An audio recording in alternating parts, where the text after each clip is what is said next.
We are putting a complete siege on Gaza. No electricity, no food, no water, no gas, it's all closed.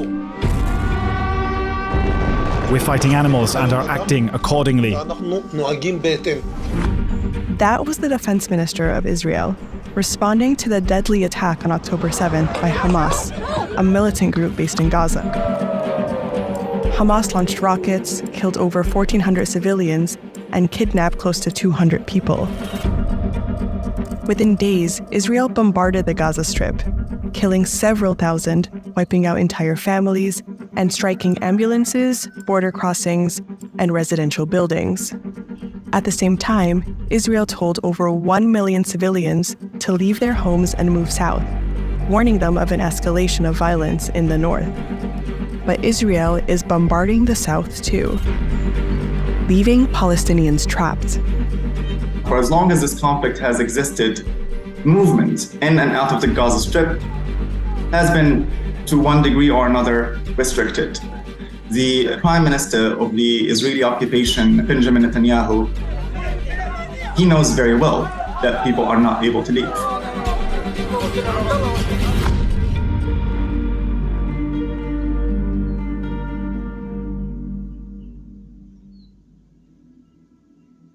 The Gaza Strip is the smaller of the two Palestinian territories occupied by Israel since 1967.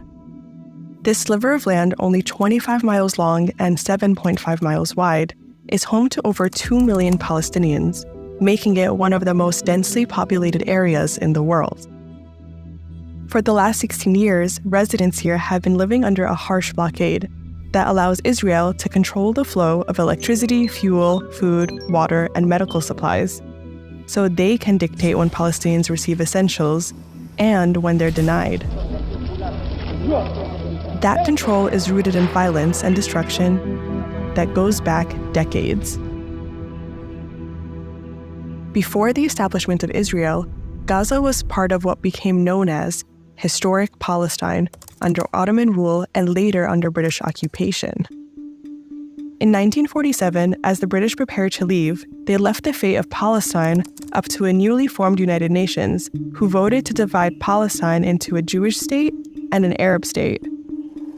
Soon, Zionist forces and militias began to forcibly expel hundreds of thousands of Palestinians from their land to establish the State of Israel.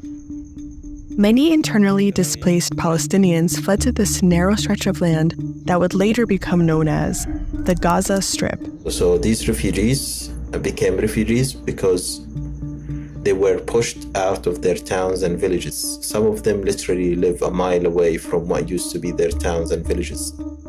Many others were forced to flee to neighboring Arab countries. Overwhelmed by refugees, these countries immediately declared war against the new state of Israel to support Palestinian Arabs.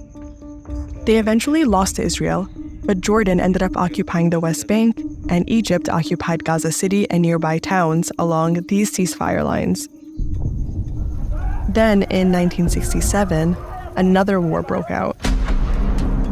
Amid Palestinian resistance and fearing threats from neighboring Arab countries, Israel launched a full-scale attack on Jordan, Syria, and Egypt. In just 6 days, Israel captured the Gaza Strip and the Sinai from Egypt, the West Bank from Jordan, and the Golan Heights from Syria.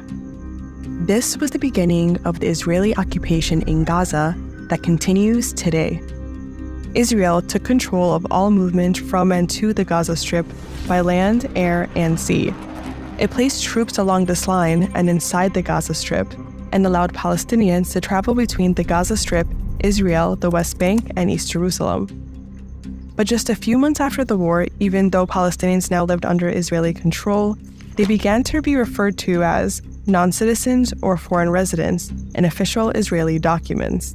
You inherit this status from your parents and grandparents, being stateless, unrecognized, with no rights. And, this impacts your life. This was also when Israel started to build settlements for Jewish Israelis inside of Gaza. To Palestinians, this meant even more land being taken away from them. And they were being closed in. Israel did not allow Palestinians here to operate their own seaport or airport. Within the Gaza Strip, Israel developed key industries, like agriculture, to cater to Israeli and West Bank markets, taking advantage of Gaza's cheap labor market and paying Palestinians very little. These economic challenges led to the rise of a prominent Islamic social charity, Mujama al-Islamiyya. At the time, this charity, partially funded by Israel, built schools, mosques, clinics, and provided more food for Palestinians in Gaza. But tension simmered. Israel feared a growing resistance movement, and in response, soldiers often frisked, arrested, and detained residents. In 1987, that tension reached a breaking point after an Israeli truck crashed into a civilian car, killing 4 Palestinians. Palestinians immediately responded with protests, strikes, and boycotts against occupation. It would become known as the First Uprising, or Intifada. And that same year, Mujama al-Islamiyya transformed into a militant group, Hamas. Hamas was a group that came about during the first Palestinian uprising and was not really a part of institutional politics for some time. They weren't in charge of Gaza yet, but they wanted to liberate Palestinian territories from Israel's control and considered Israel an illegitimate state. After the first year of the Intifada, during which over 140 Palestinians in Gaza were killed, Hamas and other militant groups began to attack Israelis more directly. Then, the Intifada grew more violent in 1991, which is also when Israel introduced a permit system that greatly restricted Gaza residents' ability to work, travel through Israel, or access the West Bank and East Jerusalem. By the end of the first Intifada, Israeli forces had killed over 1,000 Palestinians, and Palestinian militants had killed over 100 Israelis throughout Israel and the occupied territories. The uprising ended after the internationally brokered Oslo Peace Accords between Israel and the Palestine Liberation Organization, or the PLO. This was a liberation movement with an armed wing that fought for Palestinian rights for decades. The PLO agreed to disarm and recognize Israel's right to exist, but Hamas, which had very little political support at the time, strongly opposed it.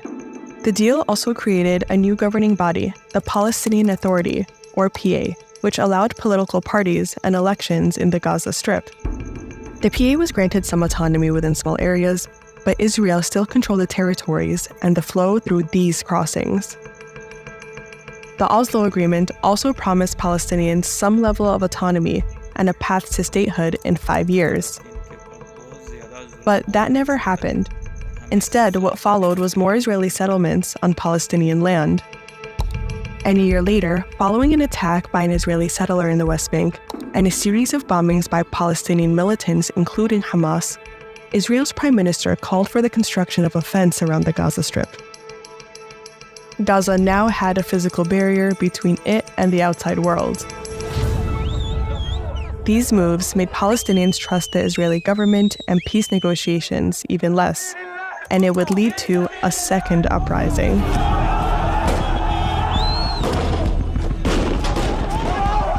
On September 28, 2000, Israeli politician Ariel Sharon visited Al-Aqsa Mosque, a Muslim holy site in Jerusalem that's largely inaccessible to Palestinians in the Gaza Strip. This visit sparked widespread protests and violent clashes, resulting in Israeli forces killing 4 Palestinian children the next day. And Palestinian militants carried out suicide bombings. Back in the Gaza Strip, Palestinians broke down much of this barrier.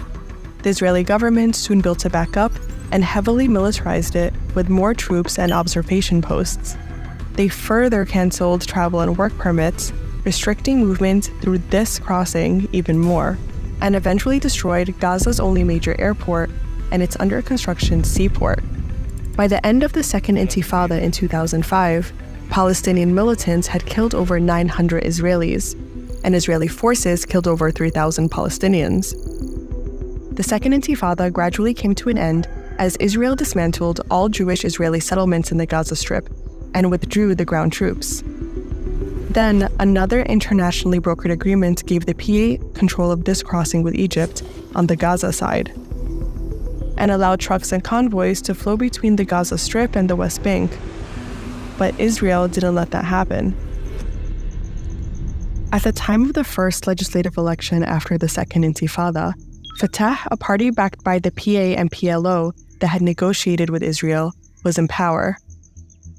But many Palestinians saw Fatah and its approach as ineffective. Hamas, which was now a political party in addition to being a militant group, won most of the seats in 2006. People voted for Hamas as a way to express their disapproval of the ongoing status quo, which was that the peace process had failed and they had had two uprisings and no state was in sight. In response to an armed militant party winning, Israel banned laborers from leaving Gaza for work.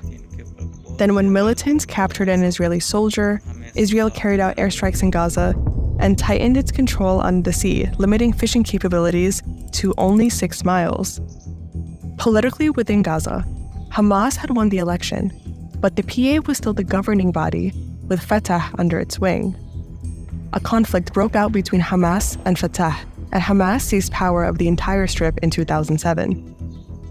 This is when Israel put Gaza under the official blockade that continues today, tightening Israel's grip over Gaza even more, trapping over 2 million Palestinians inside. This time, Israel closed the main crossing for commercial goods, made travel even more restrictive, banned exports from Gaza, and imposed restrictions on the import of essential items such as fuel, medicine, and food. They even used mathematical formulas to determine the necessary caloric intake for people in Gaza to control how much food they would allow in. Basically, we live a slow death in Gaza, even before major escalations. People cannot travel freely. We have Israeli drones hovering around 24/7. There is always stress. Over the next several years, reoccurring conflicts and airstrikes made the already devastating impacts of this blockade worse. Israeli airstrikes destroyed vital infrastructure, such as water and power plants. Repairs were delayed by the blockade, which impacted the delivery of construction materials. And for each militant attack on Israelis, Israel killed far more Palestinians in retaliation.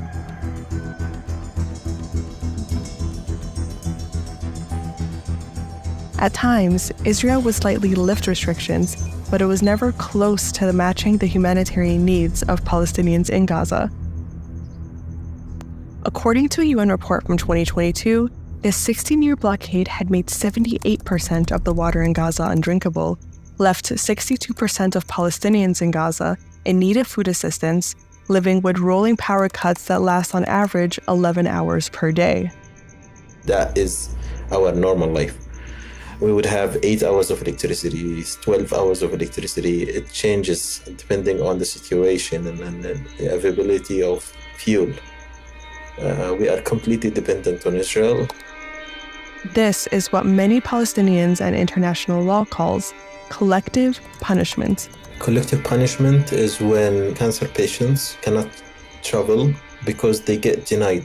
And collective punishment means also that Palestinians cannot have their own hospitals and they cannot treat their patients. Collective punishment means the people of Gaza now are punished for the most recent escalation. When we look at the crime of genocide, which is, the intentional destruction of a whole people in part or in whole, we are seeing elements of that crime being committed and carried out in the Gaza Strip right now. There's equating between Hamas and all Palestinians. And this is not the first time that we're going to see people in Gaza and civilians in Gaza, half of whom are children, pay the price for Hamas or anything else.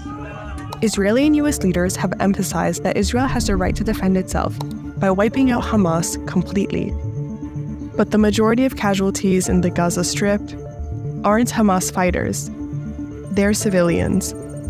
It's an interesting question to consider whether or not things would have been different if Hamas didn't exist. But the thing is, Hamas didn't exist until the late 80s, but the occupation of the Palestinian territories has been since 1967.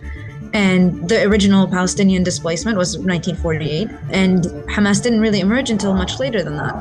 I think that anybody who follows Israeli and Palestinian politics, with some level of honesty, knew that if what happened hadn't happened, something else was going to happen because the status quo was unsustainable. The world has to recognize this suffering even before we have escalations. The reason we have escalations is because people cannot find any hope. No one wanted to get to this point. The tragedy of it all, in my mind, I think besides the loss of human life, is that it was preventable, easily preventable.